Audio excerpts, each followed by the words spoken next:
All right, this is 7.EE.3, 7th grade, Expressions and Equations, Standard 3, Video 2, Solving Multi-Step Inequalities. In the last video, we were solving equations, and today we'll be talking about inequalities, leading our way to this standard, which talks about assessing the reasonableness of our answers. And you'll see the reasonableness of answers dealing with word problems coming up in video 3. So let's talk about inequalities first.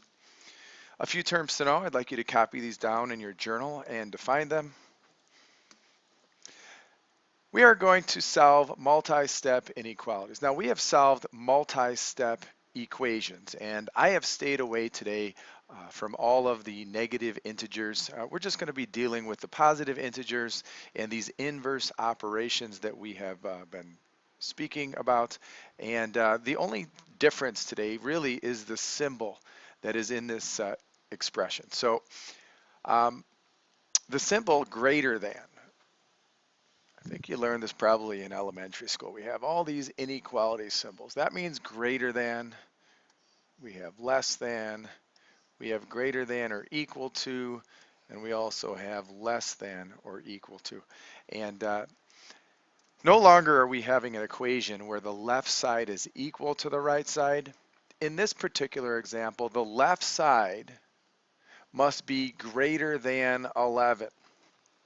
And if you think about the numbers that are greater than 11, it could be any decimal, any mixed number larger than 11, but it cannot be exactly 11. It does not have that little equal sign underneath it. So let's think of all of the values of y that when we multiply it by 2 and subtract 7 from it, they will be greater than 11.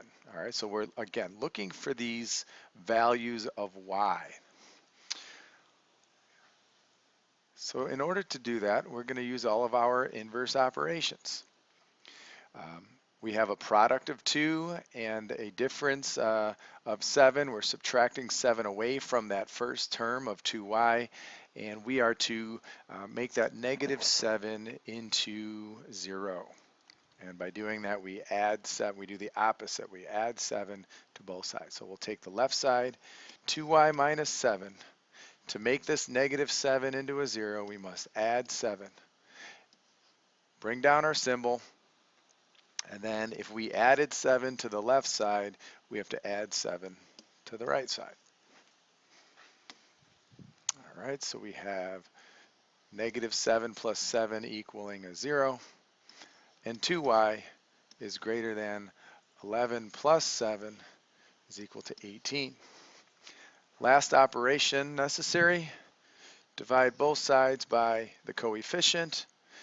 The opposite of multiplying is dividing, so we divide both sides by that coefficient of 2, and y is greater than 9. 18 divided by 2 is 9.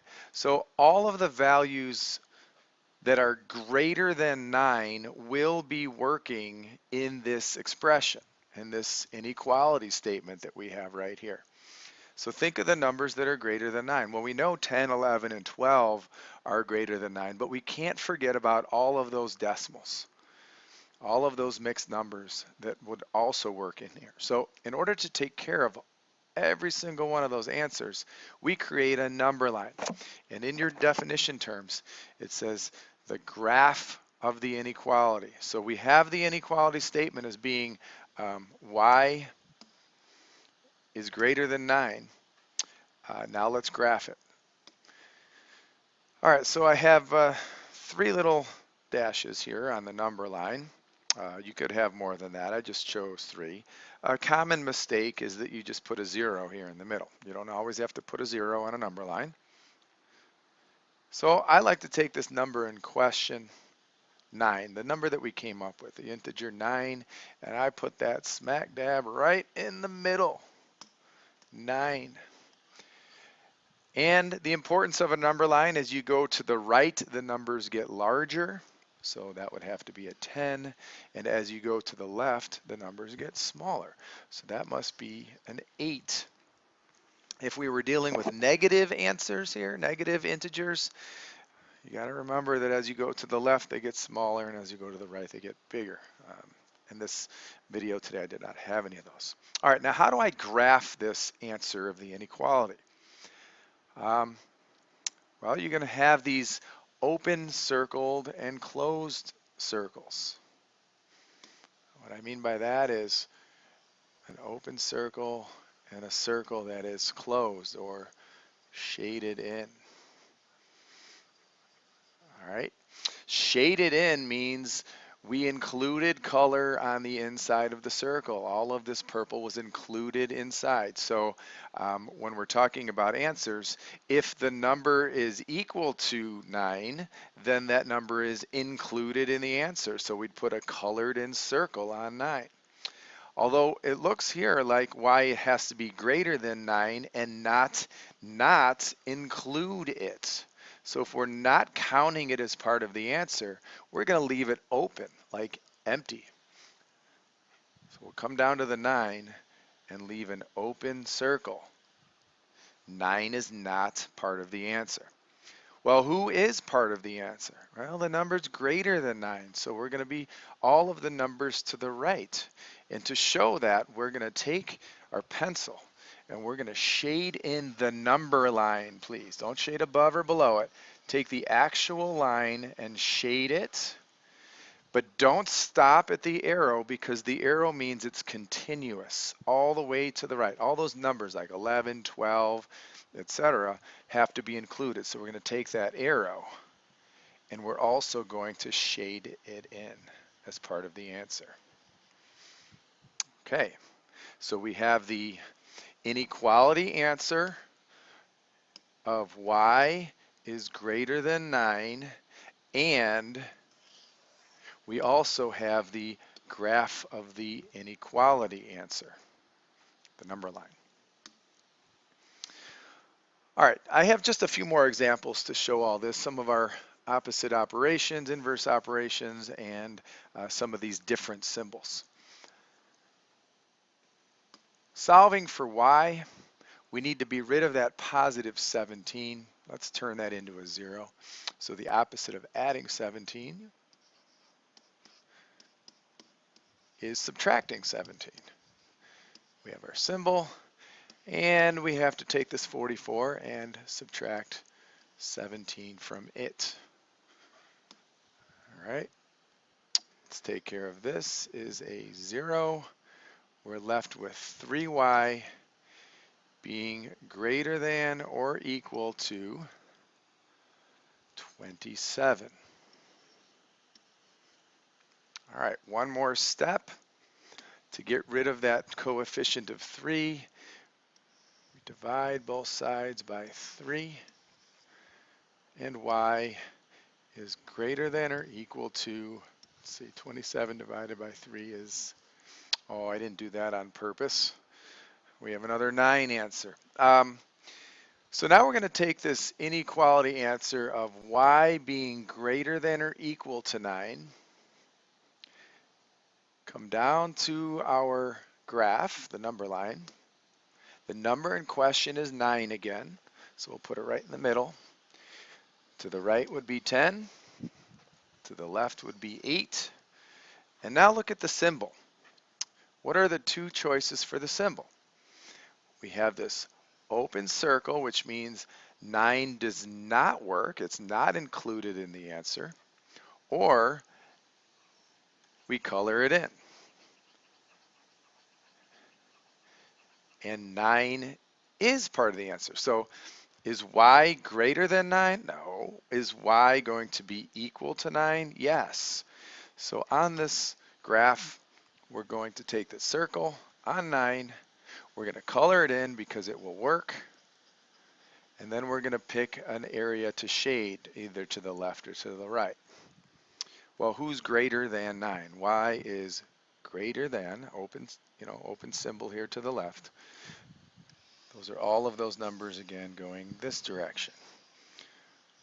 Okay, now mathematically, I mean right now we're kind of working like robots. Mathematically, what is this saying to us? because we solved all this work and we have this wonderful number line with the answer down here, but what does this actually mean? Well, it means take any of these numbers that's shaded in as part of the answer and substitute them back into the original inequality, and it should work. Every single one of those numbers, if you should happen to plug them back in, let's check it. Why don't I just take this off to the side here? And let's choose a number. So you can choose 9, right? Would 9 work? Well, yeah, because it's equal to 9. So 9 should work if I plugged it into my inequality. So that means 3 times 9 plus 17 should be either greater than or equal to 44. So then we have 27. 3 times 9 is 27. Plus 17, is that greater than or equal to 44? And then 27 plus 17, what is that? That is equal to 44. Is 44 greater than or equal to 44? Yes, it's equal to. So that's a yes. It did work, it did check, and that's just another solution to this idea of why it's shaded in here, because 9 does work. Now would 10 work? And how about like 9.5 right here? Would that work? All these decimals and then all of these numbers to the right. All right, so a couple different types of examples. I threw in here a quotient. You're going to notice that we're looking for x and there's a quotient, a fraction bar there, and we're going to just solve it the same way. All right, getting rid of this -8, we take our first term. The opposite of subtracting 8 is adding 8. I'll take the right side and also add 8. Next step.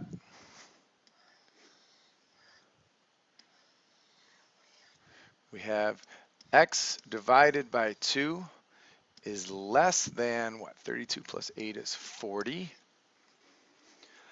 And we learned to undo a quotient of 2, that's x divided by 2.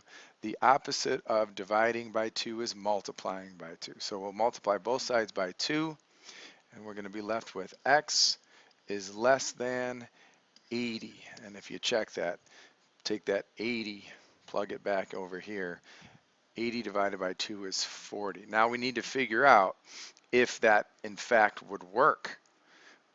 Can x be equal to 80, or does it have to be less than that? Well, let's graph the inequality first. The number in question is 80. Maybe it works, maybe it doesn't. The numbers to the left are smaller. The numbers to the right are larger. And now we choose one of these circles, open or close. Well, the symbol says it has to be only less than and not equal to it. So if it's not equal, it will not work. So that means open circle on 80, and reading it from left to right, x is less than 80. Well, who's less than 80? That would be all of the integers, all of these decimals, mixed numbers, and the arrow. All of those integers will work if you were to substitute them back in for x. You'd complete this expression right here, and it should be less than 32. Every x that you plug in, when you do the math, should be less than 32. And 80 is not part of the answer. All right, the last one, I threw in the distributive property here, just a little reminder. When you have a parenthesis and a number touching the parenthesis, we use our distributive property. So we distribute the 3 to both terms. 3 times b is 3b. 3 times 5 is 15, and that is less than or equal to 45. All right, get rid of this positive 15. So we take our left side, we subtract 15, we take our right side, and we subtract 15. Do some quick math, a little computation here. 3b is less than or equal to 30. Divide both sides by the coefficient, and b is less than or equal to 10. So take the number in question, which is 10, put it on the number line. To the right must be 11, and then we have to the left is 9. Choose your circles wisely. This equal sign tells me that b can be equal to 10. So there's my circle. It can be 10. It can be equal to it. We include it. And then all of the numbers that are less than 10 should work. b is less than or equal to 10, and that would be all of these numbers that are on the line and the continuous numbers to the left. All right, so if you're looking for a standard answer, we have b being less than or equal to 10 as an inequality, and the graph of the inequality. All right, in your journals, please define the given terms on page 2 of the flip chart. Write a few sentences on what you learned from this video, and if you have any questions, please be sure to bring those questions to class. And these are just a couple of ways to solve some strategies that we could use to solve word problems in the very next video. See you in class.